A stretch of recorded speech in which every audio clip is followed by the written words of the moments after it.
Coucou tout le monde, j'espère que vous allez bien.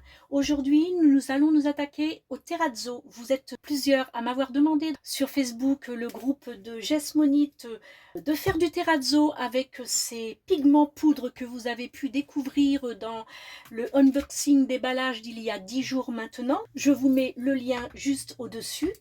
Et nous allons donc faire ce terrazzo avec ces poudres néon. Nous avons le jaune, nous avons le orange et nous avons le bleu. Aujourd'hui, ce sera 3 couleurs. Sachez que sur le site, il en existe 5.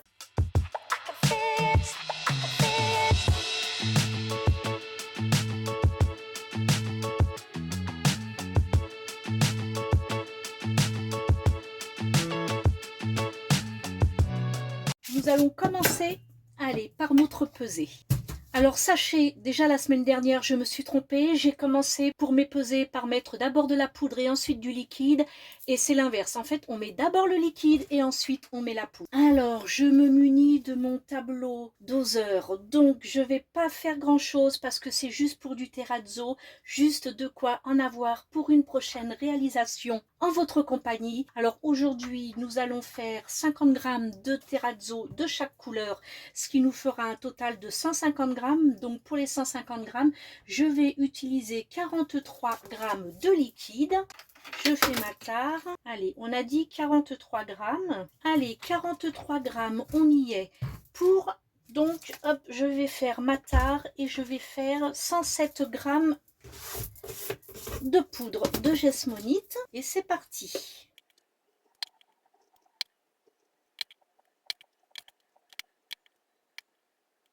Voilà, 107 g. Hop. On va maintenant faire un autre mélange doucement pour éviter d'y ramener de l'air. Donc c'est quand même beaucoup mieux, vous voyez. La texture est complètement différente de la semaine dernière quand j'ai fait d'abord la poudre et ensuite le liquide. Voilà, je me suis trompée, ce n'est pas ce qu'il faut faire. On met le liquide avant et ensuite on y verse la poudre. Voilà, c'est parfait. Je vais mettre ça vite fait dans des petits contenants différents afin d'avoir nos 3 couleurs. Allez, c'est parti. On n'est pas, bon, on n'est pas à quelques grammes près, hein. Je ne vais pas mesurer exactement combien j'en mets dans chaque pot. Je vais essayer de diviser par 3 pour avoir à peu près l'équivalent de mon terrazzo. Voilà, je ne vais pas le mettre sur le troisième hein, puisque j'ai déjà ce pot là. Donc on va faire comme ça, hop, il devrait y en avoir assez partout, voilà. Alors sachez que la dose est exactement la même que le colorant que vous avez pu voir la semaine dernière dans le tutoriel. Il suffit de mettre 2% uniquement de poudre, c'est-à-dire 20 g par kilo. Allez, on y va. Regardez, regardez cette poudre, comme elle est magnifique. Regardez, regardez cette couleur. Regardez comme c'est satisfaisant, c'est magnifique. Je vais juste racler le couvercle pour colorer ma Jessmonite. Voilà, je pense que ce sera amplement suffisant. Je n'ai vraiment pas besoin d'en rajouter. On voit bien ce néon, c'est formidable, c'est très très satisfaisant. On fait pareil avec le bleu et ensuite avec le jaune. On ne tarde pas trop afin que la Jessmonite ne durcisse pas. On ait le temps de travailler. Voilà. Et nous allons nous régaler. Là où nous allons nous régaler, c'est quand nous allons commencer à faire notre mélange. Mon Dieu, que ces couleurs sont magnifiques. C'est époustouflant cet effet néon. Allez, on referme nos pots. Et là, nous allons commencer notre mélange. C'est parti, c'est parti. Regardez. Il suffit vraiment de pas grand chose. J'ai juste raclé l'opercule de ma boîte et ça a suffi vraiment. Regardez, ça a suffi pour colorer. Et on attaque pour le bleu et c'est pareil. On mélange bien. Vous avez vu cette merveille? Et c'est parti pour le jaune.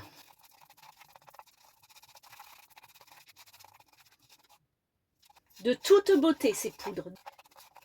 Je vous mets le lien en barre d'infos où vous pouvez trouver ces pigments néons sur la boutique Fineresse. Je vais vite nettoyer tout ça pour que l'on puisse faire ensemble notre terrazzo. Voilà. Et pour ça, je me munis tout simplement des feuilles de classeur. je prends bien évidemment une spatule pour racler mes pots. Je vais verser à l'intérieur ma gesmonite.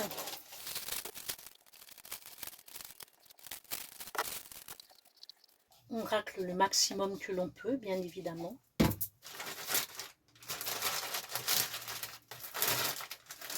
On est OK.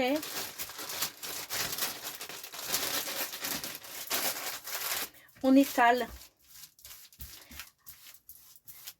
Une belle épaisseur hein, quand même, pas trop fin, hein. Ce serait dommage que le terrazzo soit beaucoup trop fin et qu'au moment du ponçage vous n'ayez rien. Et voilà, et là pour le coup on va laisser hop, durcir la gesmonite et on va faire de même avec l'autre couleur. Allez, on va essayer de pas trop en mettre en haut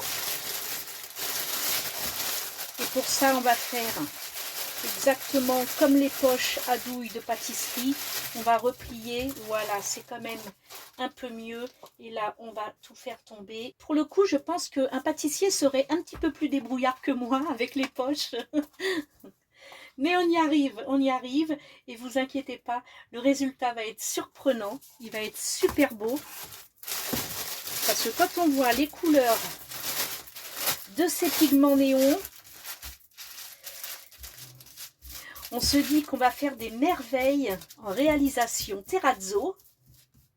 Regardez comme c'est beau. C'est flashy, hein. C'est chouette. Et voilà, ça c'est pareil. On va laisser durcir et on attaque le dernier, le bleu. Allez, cette fois-ci, on fait un plat comme ça. Voilà, c'est parfait. Et c'est parti. Donc, j'essuie ma spatule, hein. Voilà, et on y va. C'est magnifique. Alors vraiment, c'est très satisfaisant de regarder ces couleurs, de regarder couler cette gesmonite colorée. Vous voyez, elle commence à prendre, donc si vous n'êtes pas habitué à travailler la gesmonite, faites couleur par couleur. Couleur par couleur, ça vous assure une gesmonite liquide et toujours facile à travailler. Voilà. Donc, eh ben écoutez, alors pour les mamans qui ont des enfants et qui n'ont plus besoin de leur pochette de classeur, ne les jetez pas, c'est réutilisable. Vous faites votre terrazzo avec, rien ne se perd. Et vous allez voir la semaine prochaine, nous allons faire une réalisation avec ce terrazzo. Ça va être topissime. Voilà, et on se retrouve dans 30 petites minutes. Allez, à tout de suite. Me voici de retour après 30 minutes d'attente.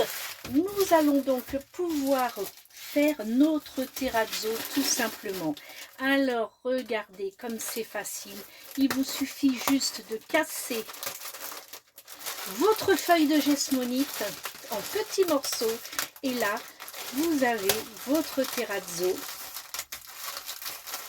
Vous avez vu, c'est très simple à effectuer et ces couleurs sont vraiment formidables. Oui, je sais, je me répète, mais c'est vraiment inattendu. Je ne m'attendais pas à quelque chose d'aussi joli, d'aussi flashy. En même temps, il a le nom néon quand même, hein, ce pigment. Donc forcément, et voilà ce que ça donne. Nous allons attaquer. Et puis, bien évidemment, j'ai fait la cochonne, mais tout ça, ce n'est pas perdu parce que même ces petites paillettes, vous voyez, ce qui est trop petit pour faire du terrazzo, ces petites paillettes, c'est très bien, ça peut être quand même en inclusion, mine de rien. Alors, on va tout récupérer, il n'y a pas de perte. Allez, et on va mettre ça, bien évidemment, par la suite, dans des petites boîtes à compartiments. Je vais vous montrer ça. Regardez. Et en plus, c'est agréable, hein, c'est agréable de casser tout ça. Vous vous rendez compte?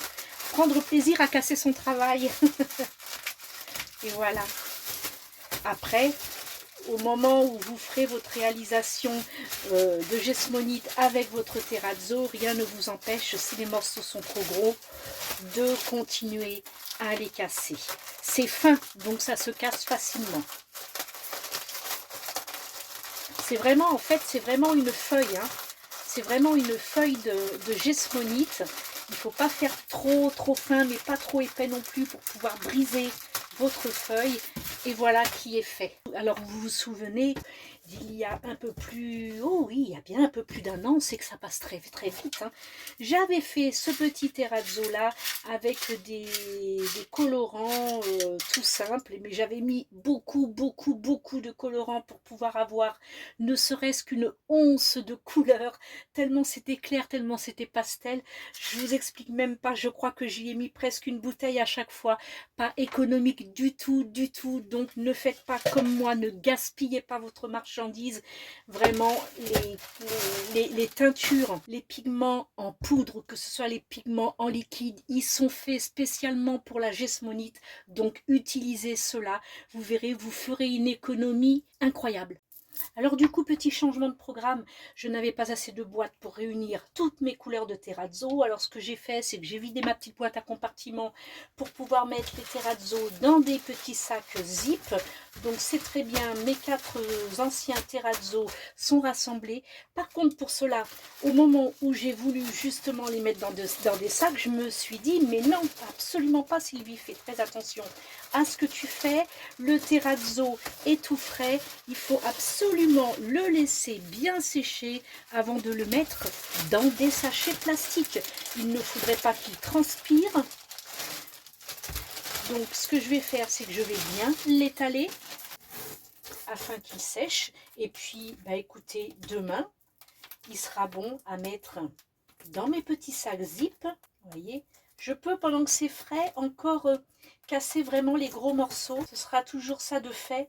Ce sera c'est moins compliqué de le faire tant que c'est frais. Voilà. Regardez-moi ça, cette couleur comme elle est vraiment très très belle. Allez, maintenant, on va s'occuper du superbe orange. Voilà. Et là, c'est pareil. On va bien l'étaler afin que ça puisse bien sécher. On va casser les gros morceaux.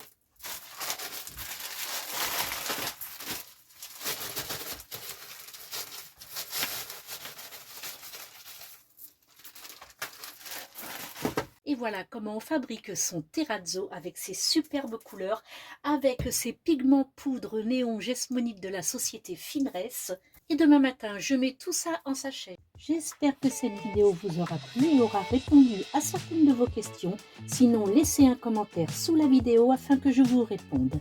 Bienvenue à tous, n'oubliez pas de cocher la petite cloche de notification afin d'être averti des prochaines vidéos, tutos, astuces et DIY. N'oubliez pas, le petit pouce en l'air, ça fait toujours plaisir. Merci à mon club des paillettes d'être toujours présente. Merci à tous pour votre soutien. Faites voyager mes vidéos tutos en les partageant. Sur ce, je vous fais de gros bisous et je vous dis à très vite. Bye, ciao, ciao.